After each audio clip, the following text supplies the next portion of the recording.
ગુજરાતમાં એક બાજુ સ્થાનિક સ્વરાજ્યની ચૂંટણીની તારીખો જાહેર થઈ છે તો બીજી બાજુ કોંગ્રેસે મોટો ખેલ પાડી દીધો.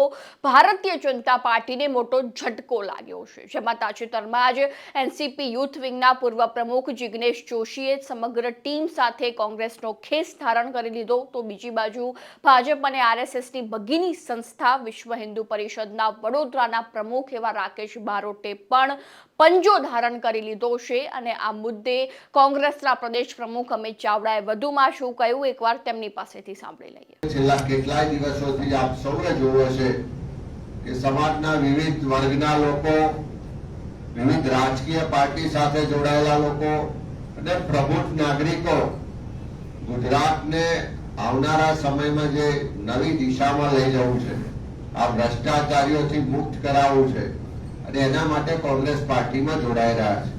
અને એવા એક યુવાન સાથી ભાઈ જિગ્નેશભાઈ જોશી આજે કોંગ્રેસ પાર્ટીમાં એમના તમામ યુવાન મિત્રો સાથે જોડાયા છે, ત્યારે એમનું હાર્દિક સ્વાગત કરીએ છીએ. જિગ્નેશભાઈ યુવાન ઉંમરે યુવાનો માટે ખૂબ સારી કામગીરી કરી.